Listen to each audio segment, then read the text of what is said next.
Little Hands, Big Attitude, Book 5, The Thief and the Sleeper, Chapter 2, Shattered Memory, Fractured Past. Well, this wasn't going as well as Rouge had been hoping. She knew she should restrain him in some form, but he was out cold with no way of knowing when he'd come to. Now she was smacking herself for deciding against it before, because despite being disabled and limping around with a stick, he was still rather fast. She'd taken off after him, but he was still keeping ahead of her, and she was focused enough on him that she wasn't looking ahead of her properly. Clang! Her vision went to static and her ears rung as she ran into the side of one of the metal sheets. The next thing she knew, she was on her back, staring up at the remains of a tilt-a-whirl, and every part of her body aching, but especially her nose. She sat up, rubbing her face with her hands before pulling them back and finding flecks of red on her palms. "Oh, that's it!" she hollered as she got up to her feet. "You're gonna pay for that, Quill Pickle. You'll be red, black, and blue by the time I'm finished with you." She searched the area for any sign of the rogue hedgehog, but while she saw nothing definite, she had a feeling he'd gone into the building ahead. She flapped her aching wings a little harder, and then flew in through the front door. Almost immediately she found the walls shifting from ugly, torn wallpaper into sheets of glass in various shapes and forms, a house of mirrors. "Not bad. She hummed with a smirk, almost impressed with his choice of hiding spot. But you'll still lose this fight. I can still find you. I can hear you. You're breathing." She had no problem hearing his breathing. In fact, it was almost deafening as it bounced off of the walls. She gave a chirp, but all she got back were the echoes of a million mirrors bouncing it back at her. Dozens of rooms with seemingly no doors. "Alright then. The hunt is on." He wouldn't be continuously running through the halls, he'd probably stop and try to hide somewhere.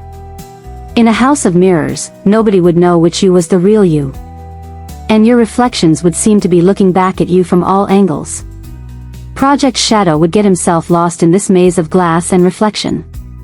She'd find him eventually. She happened to look in one of the mirrors and rolled her eyes. Speaking of looking from all angles. Yikes. The bat sighed, adjusting her suit in her reflection. She tugged where it clung to her hips, and tucked it down into the tops of her boots so there was no wrinkles. She smoothed down the front of the leotard, tugging on the straps to settle it back into a more proper position. Why did it always sag in the front like that? She didn't have anything up front to pull it down. Or hold it up, she supposed. She patted the pocket where the mysterious glowing stone was once again packed away. She wouldn't be letting the hedgehog get a hold of it again, especially now that he was actually trying to get away from her. She then removed her jacket to adjust the back of the leotard in the mirror, and then paused.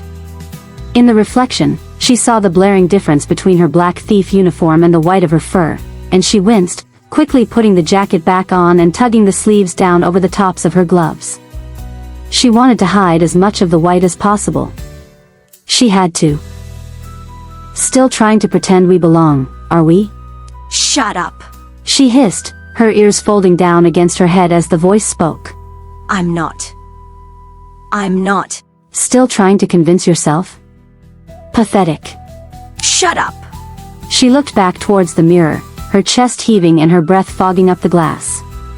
She didn't see the reflection of a confident, well-established thief. She found herself staring back at a little bat, standing at the front of a cave and looking out. As if she expected someone to come back for her.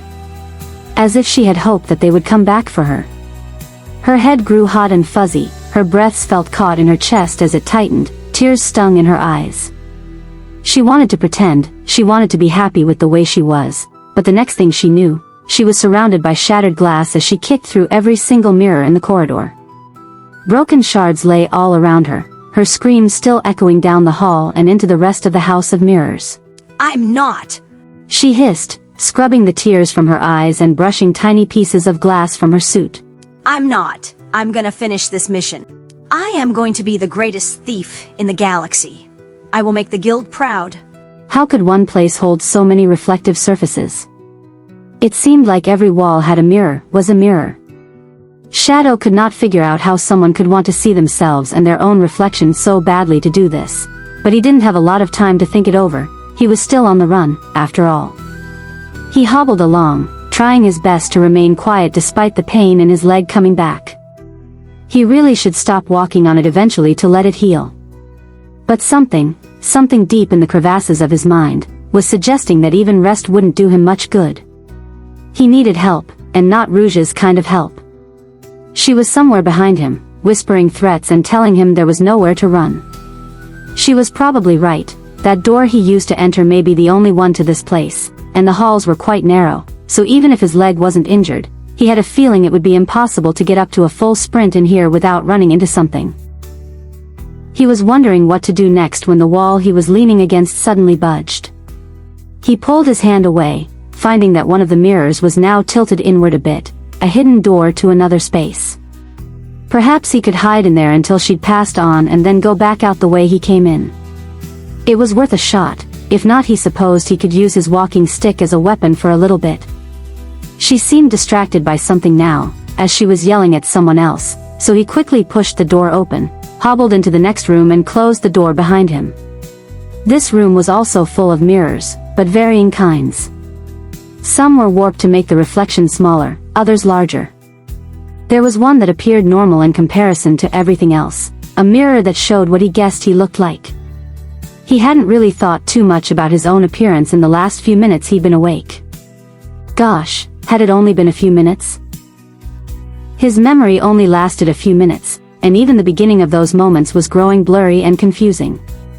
Why? Why couldn't he remember before he woke up? Why couldn't he remember who he was and where he came from? He looked back at himself in the mirror, at a pair of eyes that seemed so tired and worn, lost, even.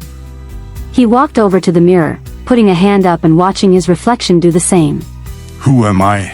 You are very handsome. Shadow looked up, and behind him in his reflection was a girl with long, golden hair.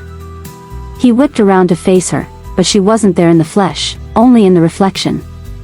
The girl smiled as she bent down, her head now beside his. A very handsome little hedgehog, huh? You get all grown up, and the girl hedgehogs will blush when you walk by.